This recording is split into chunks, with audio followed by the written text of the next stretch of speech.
উত্তল লেন্সের সাহায্যে অসৎ, সমশীর্ষ এবং বিবর্ধিত প্রতিবিম্ব কিভাবে গঠিত হয় আমরা রেখাচিত্রের সাহায্যে দেখব। সেই জন্য প্রথমে আমরা একটি লেন্স অঙ্কন করে নেব। লেন্স অঙ্কনের জন্য আমি 6.5 সেন্টিমিটার এই কম্পাসের সাহায্যে মেপে নিচ্ছি। এটা 6.5 সেন্টিমিটার আমি মেপে নিচ্ছি। তারপর কম্পাসের সাহায্যে 6.5 সেন্টিমিটার ব্যাসার্ধের একটি বৃত্তচাপ অঙ্কন করছি এবং কেন্দ্রটিকে চিহ্নিত করে নেব।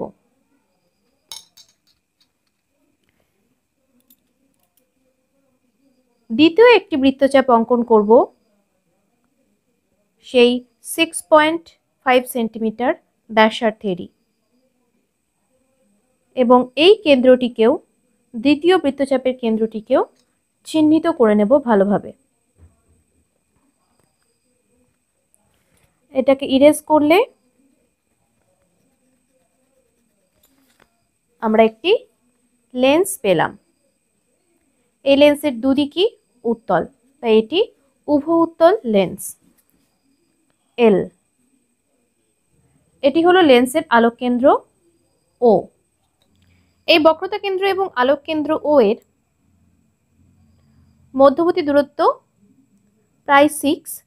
তার অর্ধেক আমরা নিলাম 3 সেন্টিমিটারে একটি পয়েন্ট দেব।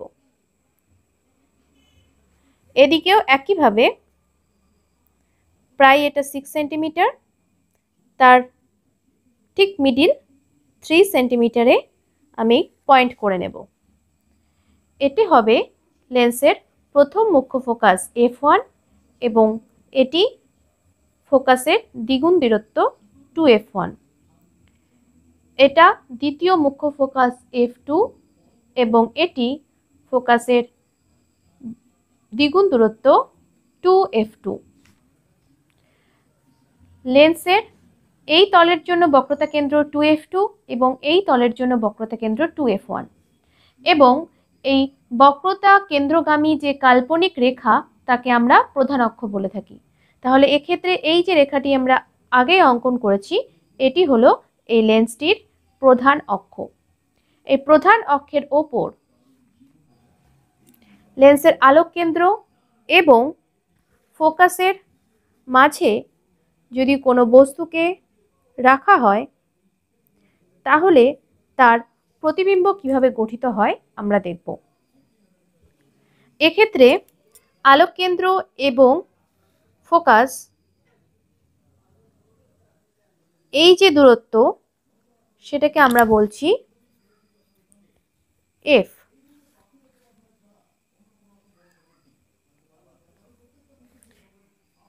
আলোক কেন্দ্র এবং দ্বিতীয় মুখ্য ফোকাসের মধ্যবর্তী যে দূরত্ব তাকেও আমরা বলছি এফ, ফোকাস দূরত্ব।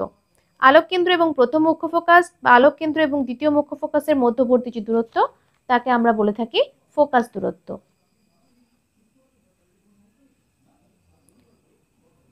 আলোক কেন্দ্র এবং 2f এই যে দূরত্ব সেটা হচ্ছে ফোকাসের দ্বিগুণ দূরত্ব।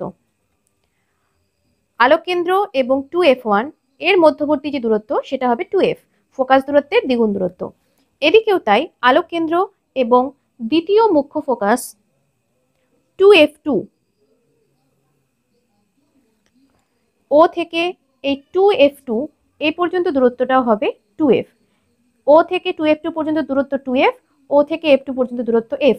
এদিকেও ও থেকে f1 পর্যন্ত দূরত্ব f, ও থেকে 2f1 পর্যন্ত দূরত্ব 2f। এটা হলো ফোকাস দূরত্ব এবং এটা হচ্ছে ফোকাস দূরত্বের দ্বিগুণ দূরত্ব। এবার বস্তুকে রাখা হয়েছে f এর মধ্যে, মানে আলোক কেন্দ্র এবং প্রথম মুখ্য ফোকাসের মাঝে বস্তু PQ কে রাখা হয়েছে।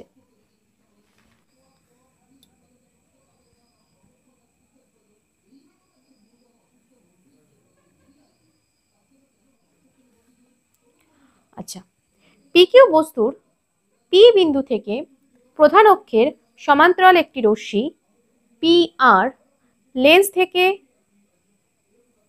প্রতিসরণের পর দ্বিতীয় মুখ্য ফোকাস দিয়ে যাবে।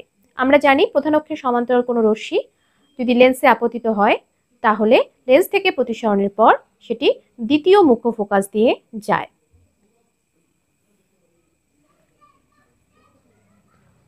অপর একটি আলোক রশ্মি যেটি আলোক কেন্দ্রগামী সেটি সোজা বেরিয়ে যাবে।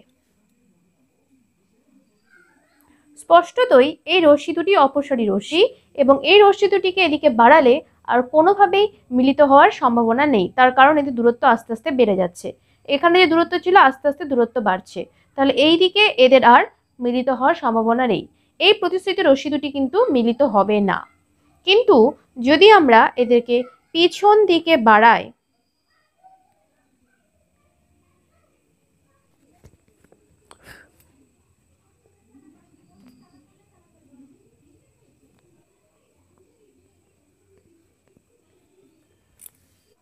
তাহলে তারা পি ড্যাশ বিন্দু থেকে অপসৃত হচ্ছে বলে মনে হচ্ছে। এদের কিন্তু এদিকে মিলিত হচ্ছে না, কিন্তু ওদের যদি পিছন দিকে আমি বাড়াই তাহলে তারা পি ড্যাশ বিন্দু থেকে অপসৃত হচ্ছে বলে মনে হচ্ছে। পি ড্যাশ থেকে প্রধান অক্ষের উপর যদি একটি লম্ব অঙ্কন করি, পি ড্যাশ কিউ ড্যাশ হবে পি কিউ বস্তুর প্রতিবিম্ব। এক্ষেত্রে কিন্তু প্রতিশ্রুত রশ্মিগুলি মিলিত হয়ে প্রতিবিম্ব গঠন করছে না, অতএব এই প্রতিবিম্বটি কিন্তু সৎ হবে না, অসৎ হবে। যদি প্রতিশ্রুত রশ্মিগুলি ডাইরেক্ট মিলিত হয়ে প্রতিবিম্ব গঠন করে তাহলে সেই প্রতিবিম্বকে আমরা বলবো সৎবিম্ব। আর এখানে যেহেতু এরা মিলিত হচ্ছে না, পি ড্যাশ বিন্দু থেকে অপসৃত হচ্ছে বলে মনে হচ্ছে, অতএব এই প্রতিবিম্বটি হবে অসৎ বিম্ব। এবং আমরা দেখতে পাচ্ছি বস্তু এবং প্রতিবিম্ব কিন্তু পরস্পর উল্টো নয়, অতএব এরা সমশীর্ষ এবং প্রতিবিম্বের আকার বস্তুর আকারের চাইতে বড়, অর্থাৎ বিবর্ধিত। উত্তল লেন্সের সাহায্যে এভাবে আমরা অসৎ, সমশীর্ষ এবং বিবর্ধিত প্রতিবিম্ব পাই। এভাবে যে প্রতিবিম্ব গঠিত হচ্ছে বিবর্ধিত, অসৎ এবং সমশীর্ষ, এটাকে আমরা কাজে লাগাই বিবর্ধক কাচরূপে এবং অণুবীক্ষণ যন্ত্রে।